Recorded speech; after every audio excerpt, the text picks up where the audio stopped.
Halo,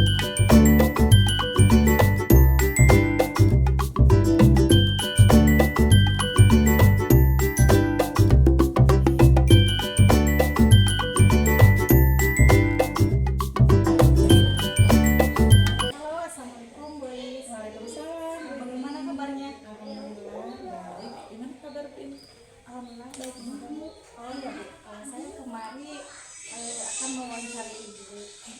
Atas ketersediaan Ibu diwawancara, saya ucapkan terima kasih ya Bu ya. Sama-sama. Baik Bu, kita mulai saja ya.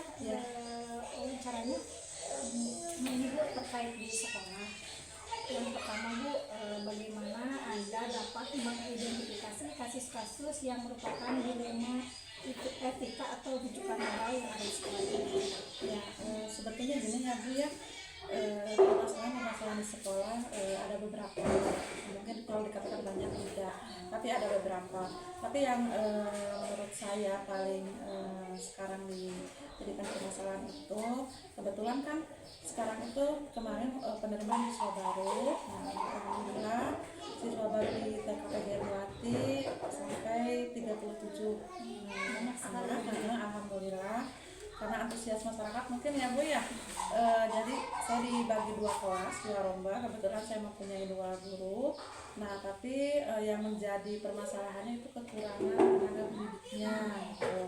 Dimana ketika saya sebagai kepala sekolah, kadang saya kan turun ikut mengajar, entah itu di kelompok A atau di kelompok B, membantu ibu guru yang satunya. Ibu mengajar. Sama mendampingi gitu. Nah, tapi di kala saya tugas keluar untuk rapat atau kegiatan organisasi, nah di situ Bu saya merasa kasihan gitu kepada ibu guru, khususnya di kelompok B sekarang yang banyak sekitar 18 anak Bu ya sekarang posisinya, jadi kelasnya gemuk gitu.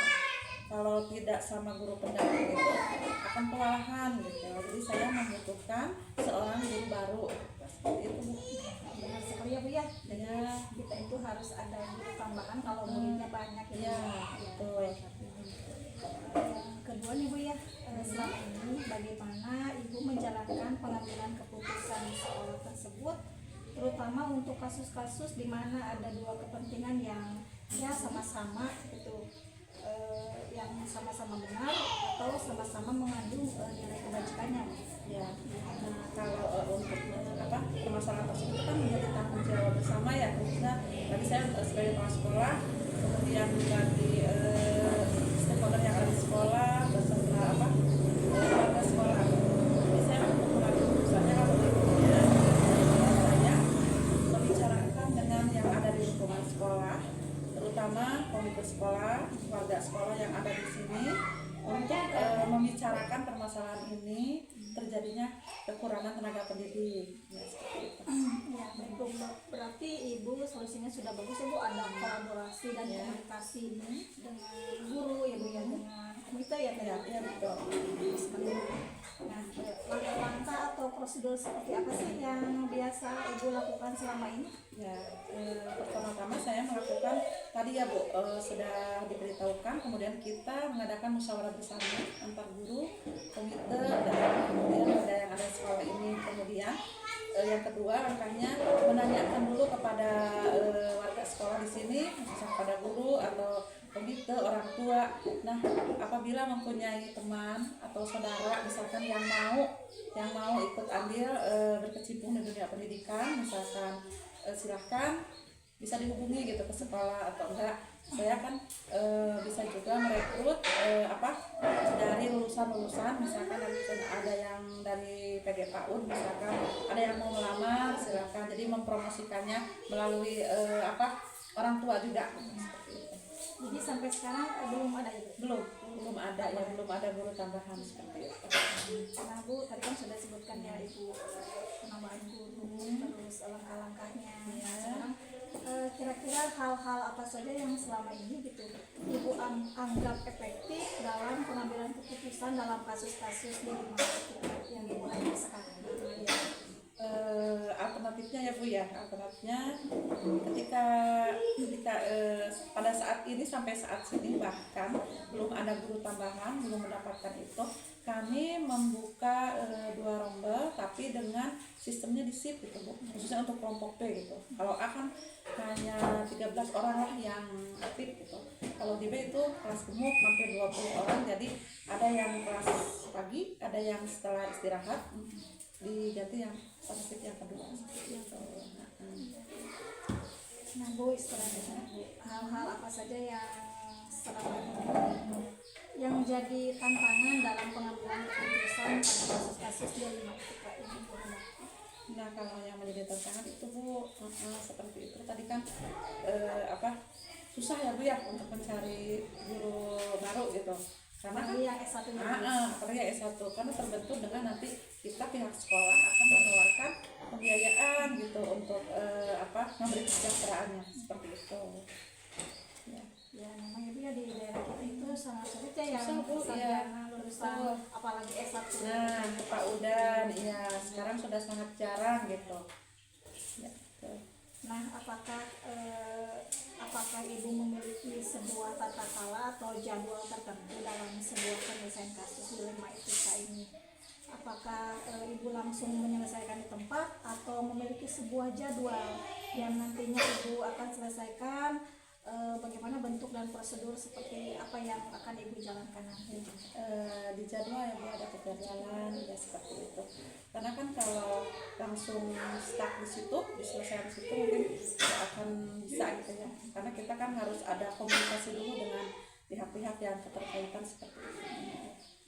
Memang ya Bu ya, kita itu harus terus berkomunikasi Iya, untuk iya, menyelesaikan, tidak bisa kita diselesaikan secara sendiri, betul ya. Jadi Ibu mau ada jadwal-jadwal ya, gitu ya.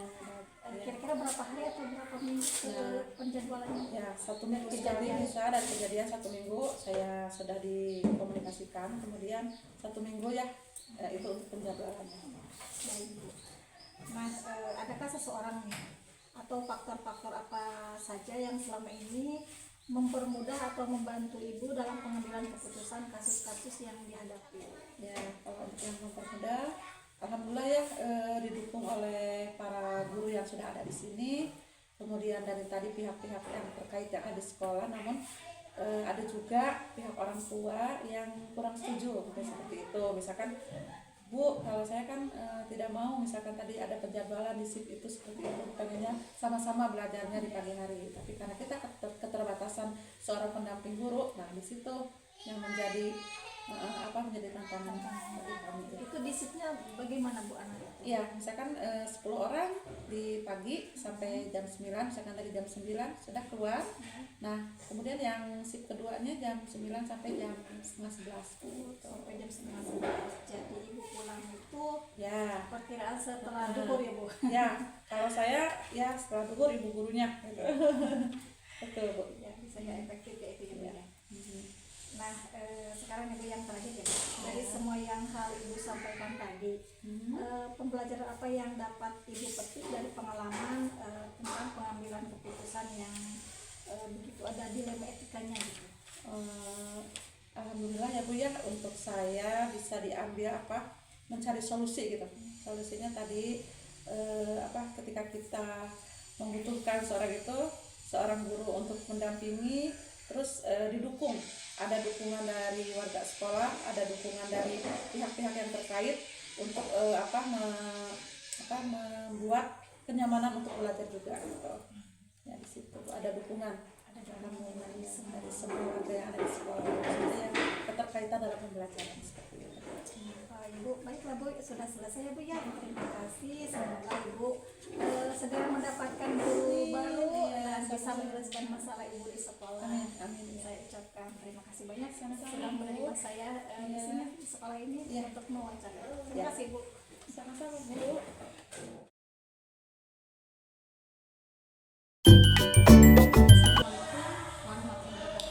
Waalaikumsalam warahmatullahi wabarakatuh. Gimana Bu Siti kabarnya? Alhamdulillah baik. Ya Bu ya, sekarang saya ingin mewawancari Ibu tentang keadaan dilema yang ada di sekolah Ibu. Nah, yang pertama yang saya akan tanyakan adalah bagaimana cara dapat mengidentifikasi kasus-kasus yang merupakan dilema etika atau bujukan moral, Bu? Yang pertama itu dari situasi di mana tidak ada solusi yang jelas, benar atau salah, keputusan yang harus diambil dapat berdampak pada berbagai pihak dengan cara yang berbeda. Terus adanya konflik antara kepentingan pribadi dan profesional. Yang terakhir adanya konflik antara dua nilai kebajikan yang penting seperti kejujuran dan loyalitas. Oh begitu ya, Bu. Nah, selama ini kan jadi Ibu tuh seperti itu. Yang kedua, Bu, bagaimana Ibu menjalankan pengambilan keputusan di sekolah, terutama untuk kasus-kasus di mana ada dua kepentingan gitu, yang sama-sama berat atau sama-sama mengandung nilai kebajikan? Fungsinya seperti konsultasi dengan rekan sejawat atau atasan untuk mendapatkan perspektif tambahan. Kedua, melibatkan komite etika atau tim kepemimpinan sekolah. Terus mempertimbangkan semua opsi yang ada dan konsekuensinya. Yang terakhir, melakukan refleksi terhadap prinsip-prinsip etika yang relevan. Ya, bagus sekali ya, Bu ya. Nah, sekarang langkah-langkahnya atau prosedurnya seperti apa nih, Bu, yang Ibu lakukan selama ini? Yang pertama, identifikasi masalah atau situasi yang memerlukan keputusan, identifikasi nilai-nilai dan prinsip etika yang terlibat, atau evaluasi opsi-opsi yang tersedia gitu. Nah, berikutnya, Bu, yang berikutnya, hal-hal apa saja yang selama ini Ibu anggap efektif dalam pengambilan keputusan pada kasus-kasus dilema etika? Keterlibatan semua pihak yang berkepentingan, terus transparansi dalam proses pengambilan keputusan. Selanjutnya nih, Bu, hal-hal apa saja yang selama ini merupakan tantangan dalam pengambilan keputusan pada kasus-kasus dilema etika yang Ibu hadapi? Konflik kepentingan antara pihak-pihak yang terlibat, terus tekanan waktu atau urgensi situasi, terus perbedaan pandangan atau nilai di antara pihak yang terlibat. Ya, memang ya, Bu ya, kalau pandangan itu memang berbeda antara satu dengan yang lain ya, Bu ya. Jadi kita tidak bisa mengambil keputusan sendiri ya, Bu. Nah, apakah Ibu memiliki sebuah jadwal tertentu untuk sebuah penyelesaian kasus dilema ini, Bu? Ada penetapan waktu untuk pertemuan diskusi, terus identifikasi langkah-langkah yang diperlukan untuk mengambil keputusan, serta penjadwalan pertemuan lanjutan jika diperlukan. Oh, jadi tidak langsung ya, Bu ya? Ya. Ibu tuh harus mempersiapkan dulu jadwalnya, hari apanya gitu Ya. untuk menyelesaikan kasus-kasus yang ada di sekolah Ibu. Ya, baik, Bu, yang pertanyaan sebelum berikutnya nih, adakah seseorang atau faktor apa saja yang selama ini mempermudah atau membantu Ibu gitu dalam pengambilan keputusan dalam kasus-kasus yang Ibu hadapi? Ada seperti dukungan dari rekan sejawat atau atasan, terus akses ke pedoman etika atau kode etik profesional, terus pelatihan dan pendidikan tentang etika, terus adanya komite atau tim khusus untuk menangani isu etika. Wah, bagus sekali, Bu. Soalnya Ibu sudah ada timnya ya, Bu ya. Dan kita itu berkoordinasi dengan atasan juga ya, Bu ya. Ya, sangat salut sekali pada Ibu itu. Dan terakhir, Bu ya, dari semua hal yang Ibu sampaikan tadi, pembelajaran yang dapat Ibu petik dari pengalaman Ibu dalam mengambil keputusan dilema etika itu seperti apa? Bisa dengan refleksi terus-menerus untuk meningkatkan kemampuan mengambil keputusan etika di masa depan. Terus ada juga keberanian untuk mengambil keputusan keputusan yang sulit namun benar. Nah, terus ada lagi nilai penting dari kolaborasi dan partisipasi dari berbagai pihak. Oh begitu ya Bu. Ibu terima kasih ya atas wawancaranya. Ibu sudah menerima saya dan meluangkan waktu untuk saya. Saya ucapkan terima kasih banyak Ibu ya. Ya, sama-sama.